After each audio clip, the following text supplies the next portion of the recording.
pertemuan kedua dalam mata kuliah penganggaran ini kita akan membahas peramalan. Kita akan membahas peramalan atau forecasting. Nah, untuk peramalan biasanya yang diramal adalah penjualan. Ya, jadi dasar dalam menyusun anggaran perusahaan adalah dengan melakukan peramalan atau melakukan forecasting agar kita mengetahui tahun yang akan datang kita akan menjual berapa banyak. Jadi dengan adanya meramal ini kita bisa mengukur tahun depan kita akan melakukan penjualan berapa banyak. Nah, dari situ kita juga bisa melanjutkannya dengan untuk menyusun produksi, anggaran produksi. Jadi forecasting ini dasar kita untuk membuat anggaran penjualan. Meramal ini bisa menggunakan beberapa cara. Yang pertama, kita bisa menggunakan analisis tren, baik garis lurus dan bukan garis lurus. Selain menggunakan analisis tren, kita juga bisa menggunakan analisis regresi sederhana dan berganda. Jadi itu kita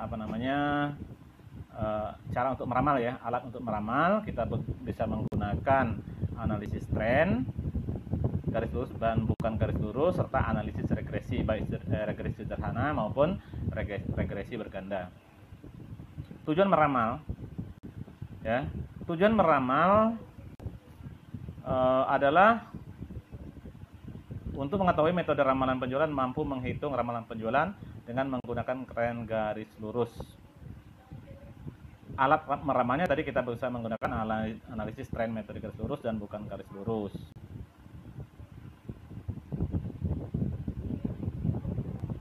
Terus yang akan diramal adalah melakukan peramalan penjualan. Ramalan penjualan atau sales forecasting di sini merupakan proses aktivitas dalam memperkirakan produk yang akan dijual di masa mendatang dalam keadaan tertentu dan dibuat berdasarkan data yang pernah terjadi atau mungkin terjadi. Artinya di sini kita menyusun atau melakukan peramalan ini dengan menggunakan data ya, dengan menggunakan data masa lalu untuk melihat penjualan masa depan. Jadi data-data penjualan masa lalu nanti kita masukkan ke dalam rumus tren maupun ke dalam regresi. Dari sana kita akan hitung sehingga kita bisa mendapatkan data berapa penjualan yang harus kita lakukan di masa yang akan datang. Ramalan atau forecasting di sini adalah proses aktivitas meramalkan suatu kejadian yang mungkin akan terjadi di masa yang akan datang. Metode dalam meramal ya, kita bisa menggunakan metode kualitatif. Yang pertama, dengan menggunakan pendapat para tenaga penjual, pendapat para manajer divisi penjualan, pendapat para eksekutif, pendapat para pakar, serta pendapat survei, serta melakukan survei pada konsumen. Jadi di sini kita bisa menanyakan para penjual, menanyakan pendapat para penjual, ya, karena mereka yang memiliki pengetahuan, ya, tentang produk-produk yang diproduksi dan dijual oleh perusahaan kepada konsumen. Jadi dari sini kita bisa menanyakan kecenderungan kepada para penjual, kira-kira berapa banyak penjualan harus kita lakukan di masa yang akan datang. Ini untuk metode kualitatif. Metode yang lain untuk kualitatif ini adalah pendapat para manajer. Untuk pendapat para manajer ini menekankan pertanggungjawaban dari para manajer penjualan daerah atau produk.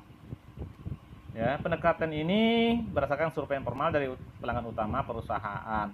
Penjualan diramalkan dasar laporan disiapkan oleh perwakilan khusus perusahaan yang berkaitan dengan pelanggan. Jadi seperti itu.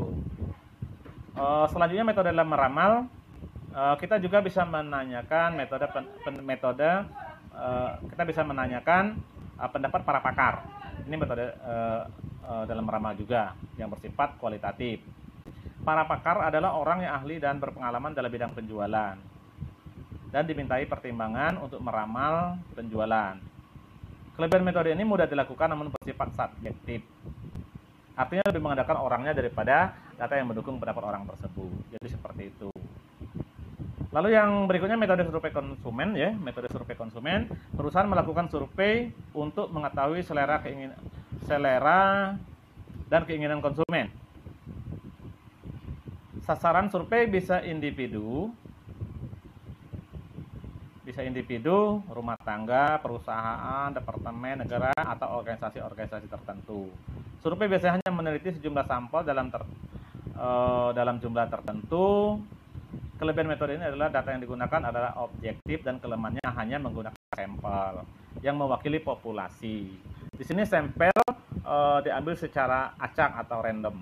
Adalah sampel diambil dari populasi yang dengan peluang yang sama. Jadi di sini perusahaan membuat daftar pertanyaan, kita bisa membuat daftar pertanyaan, lalu daftar pertanyaan tadi ya kita berikan kepada konsumen untuk mengetahui selera dan keinginan konsumen.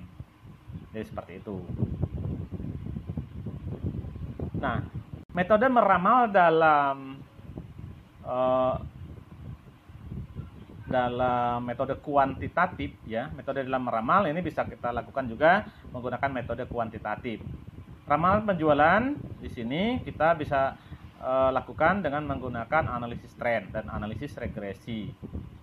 Analisis tren merupakan salah satu metode statistik yang mudah digunakan untuk meramal penjualan. Analisis tren terdiri dari garis lurus atau linear ya, menggunakan metode kuadrat terkecil dan metode momen. Dan garis tidak lurus atau tren parabola dan tren eksponensial atau logaritma. Analisis tren adalah analisis waktu atau data berkala, sebagai parabola bebasnya adalah X gitu ya. Analisis regresi juga termasuk dalam metode statistik untuk meramal penjualan. Analisis regresi terdiri dari regresi sederhana dan regresi berganda. Analisis regresi merupakan analisis antara variabel terikat, dalam hal ini Y, dan variabel bebas dalam hal ini X ya. Variabel bebas mempengaruhi variabel terikat. Bila variabel bebas hanya satu, maka digunakan analisis regresi sederhana. Dan bila variabel bebasnya lebih dari satu, maka kita akan menggunakan analisis regresi berganda. Kelebihan analisis tren dan regresi tentunya adalah karena menggunakan ramalan atau data yang ilmiah dan objektif. Ya, karena menggunakan data, jadi ramalan yang dihasilkan adalah ilmiah dan objektif. Namun dia tetap memiliki kekurangan. Kekurangannya adalah Kekurangannya adalah karena menggunakan asumsi yang konstan atau tetap. Misal, harga jual harus memiliki fungsi yang linear atau lurus dengan kuantitas barang yang dijual. Contohnya, harga jual persatuan harus sama untuk jumlah barang yang dijual berapapun banyaknya. Padahal pada kenyataannya ada potongan penjualan. Oke, kita lanjutkan. Analisis tren garis lurus. Tren merupakan gerakan lamban, berjangka panjang dan cenderung menuju ke satu arah. Bisa menaik atau menurun dalam suatu data runtut waktu. Tren garis lurus ini linear ya, adalah suatu tren yang diramalkan naik atau turun secara garis lurus. Variabel waktu sebagai variabel bebas dapat menggunakan waktu tahunan, semesteran, bulan atau mingguan. Nah, untuk analisis tren garis lurus ini kita bisa menggunakan metode kuadrat terkecil dan metode momen. Dalam analisis tren tidak ada ketentuan jumlah data historis, dalam hal ini N yang dianalisis, tetapi semakin banyak jumlah data N, maka semakin baik hasil perhitungan analisisnya. Contoh, data penjualan susu dari PT IMA selama 5 tahun, yaitu 2011 sebanyak 130 unit, tahun 2012 sebanyak 140 unit, tahun 2013 sebanyak 150 unit. Tahun 2015 sebanyak 165 unit, dan tahun 2016 ya, tahun 2016 itu jadi tahun 2011 sebanyak 130 unit, tahun 2012 sebanyak 145 unit, tahun 2013 sebanyak 150 unit, tahun 2014 sebanyak 165 unit, dan tahun 2015 sebanyak 170 unit. Dari data penjualan susu selama 5 tahun, dalam hal ini N-nya ya adalah 5. Maka ramalan penjualan kita dapat ya lakukan menggunakan tren garis lurus sebagai berikut. Metode kuadrat terkecil. Ramalan penjualan menggunakan metode kuadrat terkecil atau least square di sini rumusnya. Y sama dengan A plus BX itu rumus yang pertama. Rumus yang kedua, N sigma X Y, N kali sigma X Y dikurang sigma X kali sigma Y dibagi N kali sigma X kuadrat dikurang sigma X pangkat 2. Lalu untuk rumus yang berikutnya ya, rumus ini yang pertama tadi mencari nilai A ya. Nilai B ya, sorry. Yang pertama tadi mencari nilai B. Arah garis koefisien regresinya. Yang kedua mencari nilai A atau nilai konstantanya di sini. Rumusnya sigma Y dibagi N dikurang B kali sigma X dibagi N ya. Itu rumusnya. Nah, keterangan di sini, Y sama dengan parabol terikat, X sama dengan parabol bebas, A sama dengan nilai konstan, B koefisien arah regresi, N banyaknya data. Jadi banyaknya data. Kalau di sini datanya tadi 5 tahun ya. Berdasarkan data tersebut dapat dibuat tabel pembantu sebagai berikut. Tabel pembantunya. Jadi di sini kita membuat tabel pembantu ya. Tabelnya terdiri dari nomor 1 2 3 4 5 ini ya. Tadi N-nya sama dengan 5 ya. Tahun dari 2011, 2012, 2013, 2014, 2015 ya.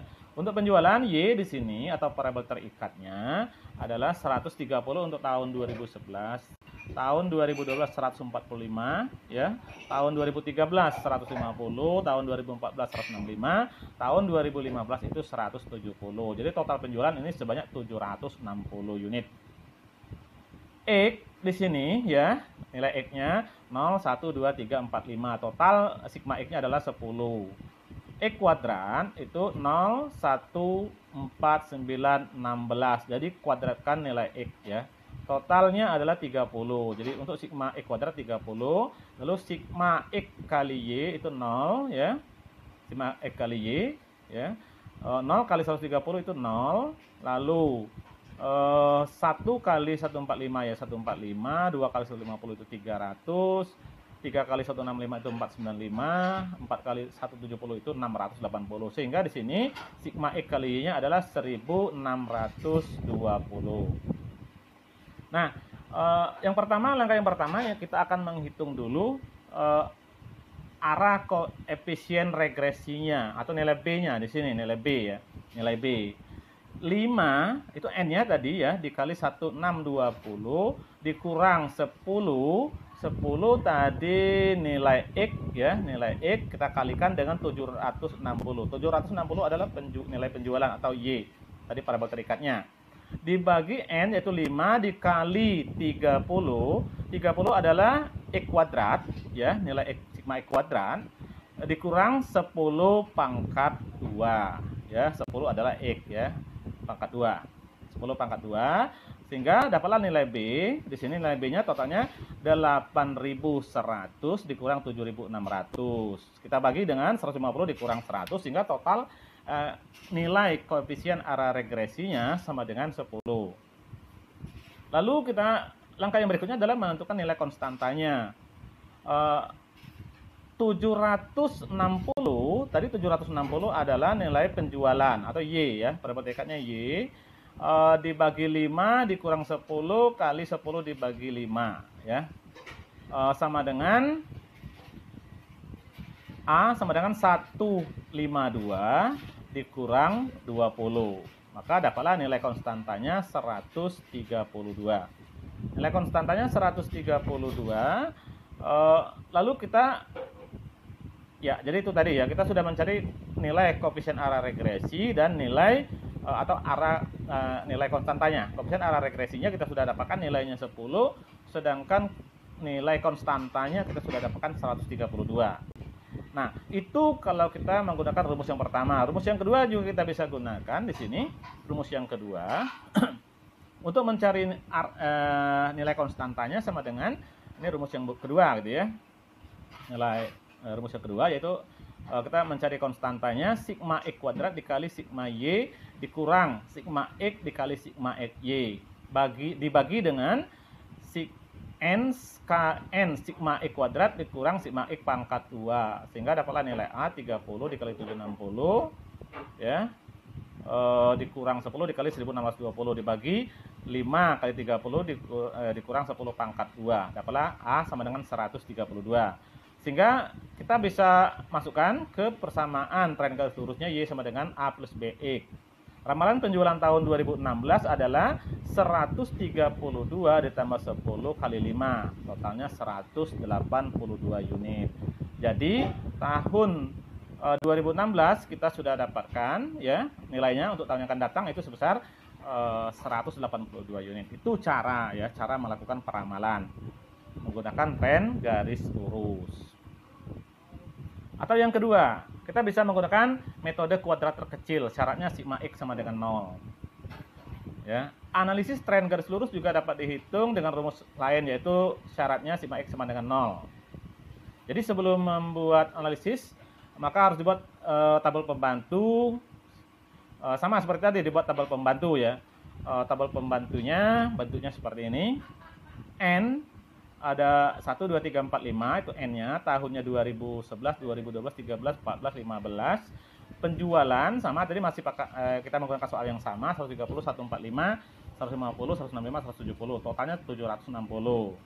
Nilai X-nya min 1, min 2, 0, 1, 2. Total sigma X-nya sama dengan 0. Karena tadi rumusnya adalah sigma X sama dengan 0 syaratnya. X kuadrat itu 4 ya. 1 0 1 4 ya. Total sigma x kuadrat sama dengan 10, sedangkan xy-nya ya 2 dikali 130 ya, min 2 dikali 130 min 260, min 1 dikali 145 min 145, 0 dikali 150 sama dengan 0, 1 dikali 165 sama dengan 165, 2 kali 170 sama dengan 340. Jadi total sigma y-nya adalah 100. Nah, sekarang kita sudah dapatkan sigmanya masing-masing ya. Penjualan atau Y di sini sigmanya 760, sigma X sama dengan 0, sigma X kuadrat sama dengan 10, sigma X Y sama dengan 100. Nah, dari situ kita masukkan ke dalam rumus. Rumusnya rumus A ya, nilai konstanta, mencari nilai konstantanya A sama dengan sigma Y dibagi N. Sedangkan koefisien arah regresinya atau B sama dengan sigma XY dibagi dengan sigma X pangkat 2. Syaratnya sigma X sama dengan 0. A sama dengan 760 dibagi 5 sama dengan 152 ya. Itu yang A. Sedangkan yang B ya, sorry ini B, ini kebetulan salah tulis tadi ya. Jadi B sama dengan 100 dibagi 10 sama dengan 10. Maka persamaan tren garis lurusnya Y sama dengan A plus BX. Ramalan penjualan tahun 2016 sama dengan 152 ditambah 10 kali 3 sama dengan 182 unit. Jadi itu cara melakukan peramalan menggunakan metode garis lurus ya. Metode garis tren atau tren garis lurus ya. Mudah-mudahan cara melakukan peramalan ini dapat dilakukan ya, simple dan tidak boleh dibilang tidak sulit ya. Jadi kedua metode akan memiliki nilai yang sama ya, nilai yang sama. Jadi saya rasa untuk sesi ini ya, bagaimana cara meramal menggunakan meramal penjualan ya, menggunakan tren garis lurus, saya rasa sudah cukup dan mudah-mudahan bisa dipraktekkan. Baiklah, untuk metode momen akan kita lanjutkan di sesi yang akan datang. Untuk sesi ini saya rasa sudah mencukupi. Kita akan lanjutkan di sesi berikutnya dalam video yang akan datang. Terima kasih atas perhatiannya. Sampai ketemu lagi dalam video di sesi berikutnya. Terima kasih.